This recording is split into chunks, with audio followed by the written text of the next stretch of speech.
probably a majority, I don't know the exact percentage, but I'll bet a majority of that money goes to television advertising.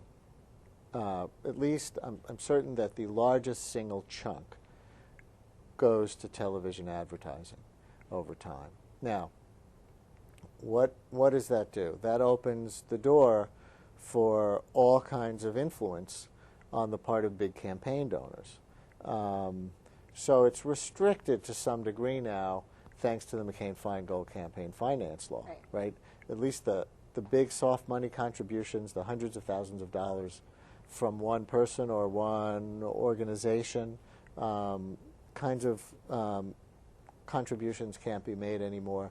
And there are restrictions on the types of advertising that can take place very close to a campaign that are backdoor ways of blasting through these campaign fund donation limits, right? So television, and I know those are of course very controversial, even as to whether they're constitutional and violate free speech, but they're there. But they pertain to television and radio. They pertain to broadcasting in the old media sense. They don't apply to the web. So, for example, in the summer, before Fred Thompson had announced his presidential campaign, he was spending all kinds of money on the web to get his message out. That money didn't have to count toward whatever he reported on his campaign expenditure forms once he became a candidate. If he had been buying television time, he would have had to. Now, as television and the internet merge in the ways that we were talking about before, like NBC putting its primetime shows on the web and so forth, as television and the internet merge, then the internet will be television and television will be the internet. And the soft money rules, other things about McCain-Feingold, won't really have an effect if you can just get around it by advertising on the internet and spending money on the internet and raising money for use on the internet, you know, outside of the parameters of the law as it applies to other media.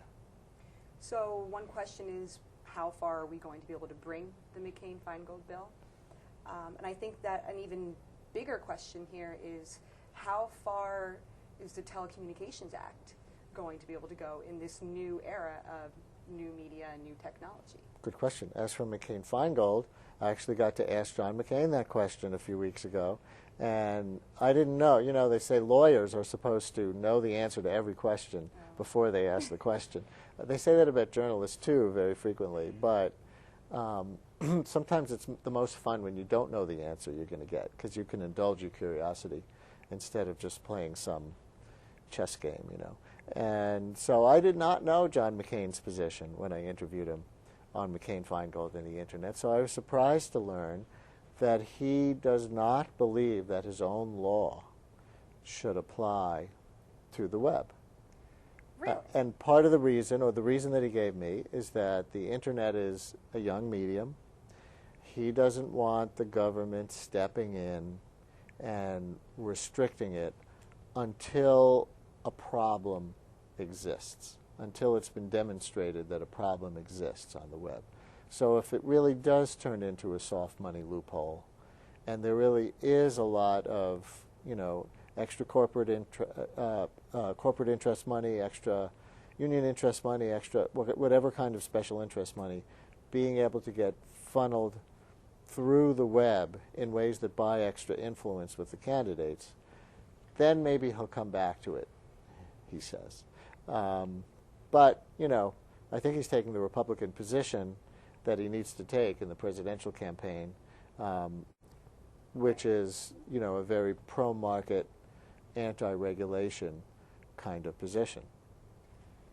Okay, well, do you have another policy issue that you want to bring up, or should I move on to my next question? Why don't you move on? Okay. Well, my next question was actually, you talk about your radio show, and you called it a multimedia platform. Multi-platform. Okay. Media production.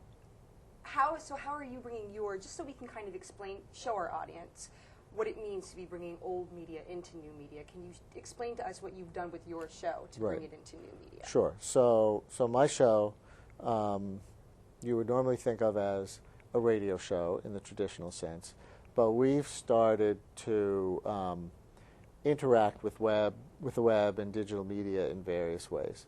So my show, as much of the programming on WNYC, is now available as a podcast. That's the first very simple way. People can go to our website, wnyc.org, and subscribe to a podcast. So it doesn't matter. So that's the first thing that detaches it from the behavior that's associated with old media. You don't have to know when my show is on if you want to hear it, right? You don't have to be there at your radio 10 a.m. to noon in that traditional sense. You can subscribe to the podcast if you're interested in that material. So that's one very simple thing. Then in the new media world, we have, this is new in the last year, we have cameras. You wouldn't even know if you walked into the studio that there were cameras in there, because they're not big television cameras like we have in this studio. They're these little surveillance cameras like there are on the sides of buildings and on the streets, and that Police Commissioner Kelly wants to put all over Lower Manhattan, 3,000 of them. So these little surveillance camera type things that are embedded in the wall, and we can roll the cameras on a guest. And funny enough, today, the day we're recording this interview, I had Police Commissioner Kelly on the radio show, and we recorded him, video as well as audio, and we put a few excerpts of the interview on YouTube. And my radio show actually has a YouTube channel. You can search Brian Lehrer on YouTube and get any number of these interview excerpts that we have video recorded and put up. Okay, so that's another example of it becoming a multimedia platform. There's the crowdsourcing that we do. Crowdsourcing is like outsourcing, only you outsource, instead of outsourcing to India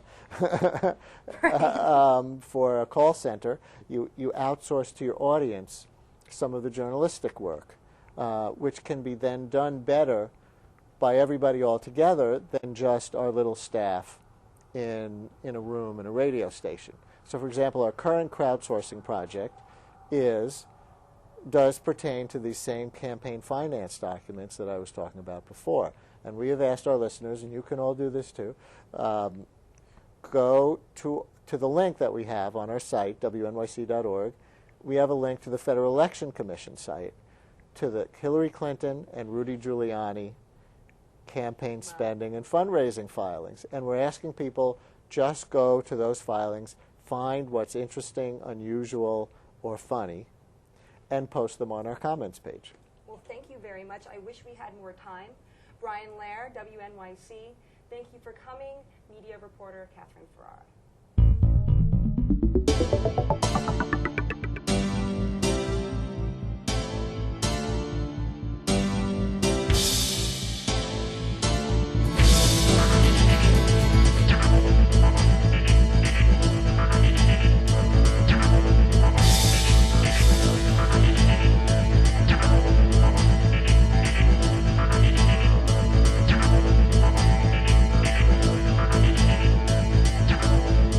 Hi, Jennifer Romano here from Media Reporter.